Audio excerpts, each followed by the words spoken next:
Francis Ngannou et Dana White se follow de nouveau sur Instagram. Aussi futile que ça puisse paraître, ça peut vouloir dire plusieurs choses. Alors, il y a plusieurs théories. Une des théories, c'est que Francis Ngannou et John Jones vont peut-être finalement s'affronter, que Dana White est de nouveau ouvert aux négociations. Alors, c'est vrai qu'il n'y a pas très longtemps, on a eu un podcast de Francis Ngannou au micro de Joe Rogan où il nous expliquait que ce combat était quand même possible, mais que pour que ce combat soit possible, il fallait qu'il y ait une copromotion entre l'UFC et le PFL. On sait que la copromotion, c'est pas du tout quelque chose qui intéresse Dana White. À chaque fois que les journalistes lui ont posé la question au sujet de la copromotion, il explique que ils n'ont rien à y gagner, l'UFC, à faire une copromotion avec une autre organisation de MMA. Maintenant, il y a des raisons qui nous poussent à penser que peut-être que l'UFC pourrait faire une exception. Dernièrement, on a eu les Saoudiens qui ont investi dans le PFL. Bon, maintenant, c'est plus si nouveau que ça, mais ça reste une information dont on n'a pas encore vu les fruits. Et une des premières expressions de ces fruits, et encore une fois, je vous donne juste une théorie, mais à la fin, je vais vous donner la théorie que je pense être la plus probable, moi personnellement. Mais ça peut être possible que l'investissement des Saoudiens dans le PFL mène à une copromotion avec l'UFC, notamment pour faire ce combat qui est le combat entre Francis Ngannou et John Jones. Pourquoi? Parce que les Saoudiens, dans la boxe pour l'instant, ils ont cette réputation, et je dis les Saoudiens, mais c'est particulièrement Turk Al-Sheikh, qui est déjà réputé pour créer les combats que les fans veulent voir, mais en boxe anglaise. Maintenant, est-ce qu'en MMA, il va réussir à faire la même chose?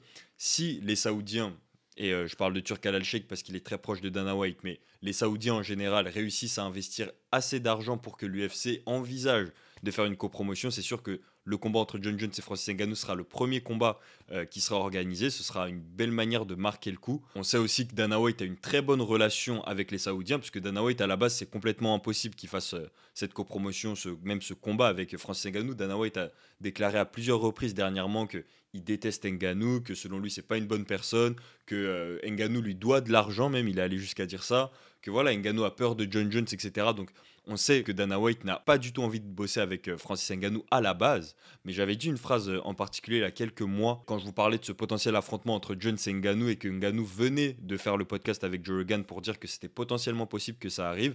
Je vous avais dit, Dana White aime l'argent, les Saoudiens ont de l'argent, Dana White aime les Saoudiens veulent voir ce combat, donc Dana White peut organiser ce combat. C'est le seul scénario dans lequel on pourrait avoir ce combat à l'UFC, et ce serait à l'UFC entre guillemets, parce que ce serait en fait à l'UFC et au PFL. Maintenant, la copromotion, même avec les Saoudiens, selon moi, c'est pas forcément ce qu'il y a de plus probable dans les années à venir en tout cas.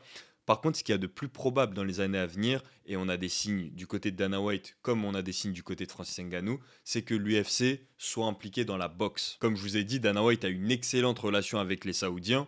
On sait que très récemment, le Turk Al-Sheikh a investi pour l'UFC Noche à la Sphère.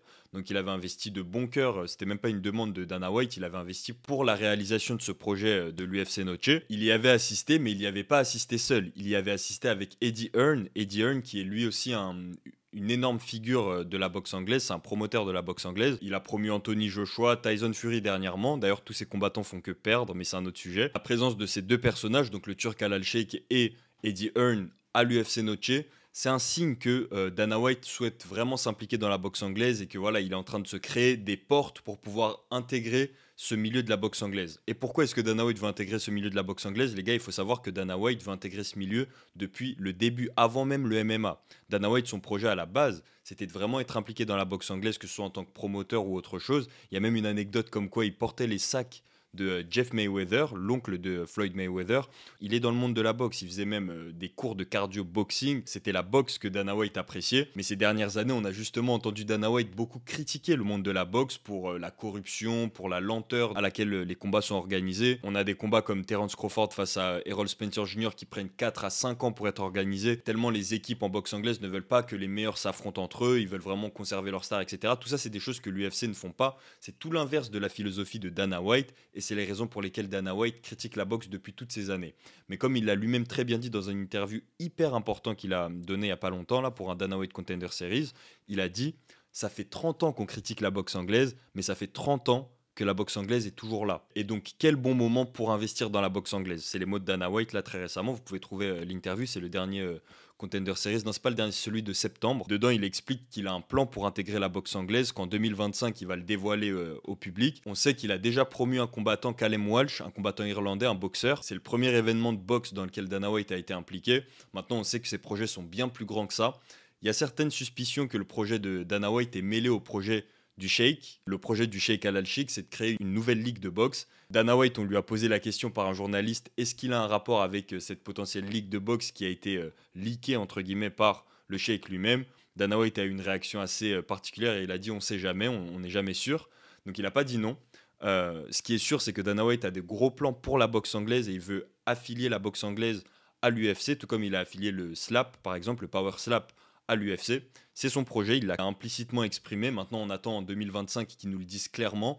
Mais je pense que c'est la raison pour laquelle il a follow Francis Ngannou et pourquoi Francis Ngannou l'a follow en retour. C'est parce qu'ils vont probablement commencer à collaborer, mais maintenant dans le milieu de la boxe. Turk Al-Sheikh a annoncé le début de cette ligue début 2025. Dana White nous annonce qu'il va nous exposer son plan en début 2025. C'est assez facile de faire le lien. Au niveau du timing, il y a un troisième élément qui nous met un peu la puce à l'oreille. C'est le fait que Francis Ngannou a dit que là, pour son prochain combat, il ne pense qu'à une chose.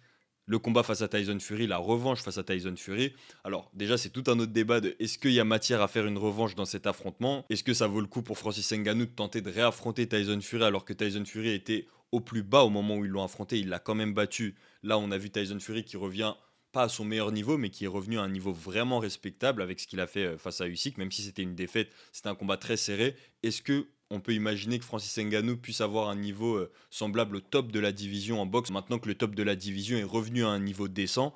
Je rappelle quand même que Francis Ngannou, quand il a intégré la boxe anglaise, le niveau était médiocre. La boxe anglaise était au plus bas. Les meilleurs, que ce soit Anthony Joshua, Deontay Wilder ou Tyson Fury, étaient en fait au plus bas de leur carrière. Maintenant que le niveau est de nouveau élevé avec des Dubois, des Usyk, avec Anthony Joshua et la performance qu'il a fait face à Francis Ngannou, est-ce que Francis Ngannou a encore sa place dans le top de la boxe anglaise? Je ne suis pas sûr, mais c'est tout un autre débat qui mérite peut-être une autre vidéo. Mais voilà, ça reste quelque chose de possible. D'ailleurs, dites-moi en commentaire si vous, c'est un combat, une revanche qui vous intéresse. Je suis pas sûr que ça intéresse les fans. Je suis pas sûr que ça intéresse Tyson Fury de toute façon.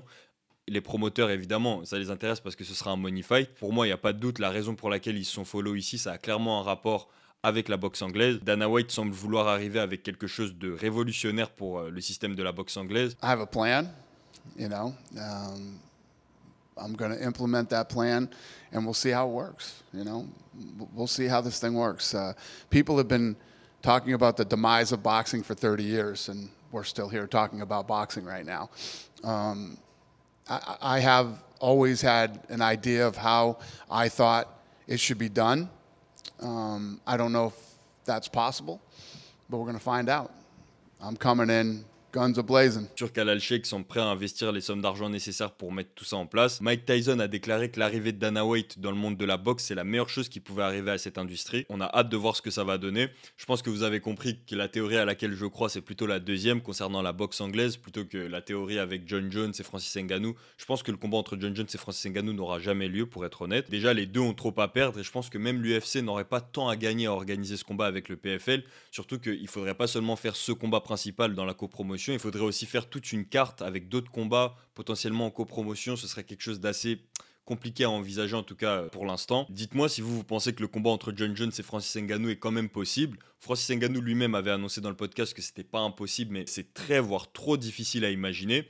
Dites-moi par contre si vous êtes plutôt de mon avis et que vous pensez que la raison pour laquelle il se follow, ça a plutôt à voir avec la boxe anglaise. Ce qui est sûr, c'est que Dana White sera impliqué dans la boxe anglaise avec ou sans Francis Ngannou l'année prochaine. On en saura plus en 2025. Abonnez-vous à la chaîne Karate Bushido Actu pour rien louper de toutes ces actus. Pensez à mettre un like si ce n'est pas déjà fait. Joyeux Noël, nous on se retrouve dans la prochaine vidéo. Peace.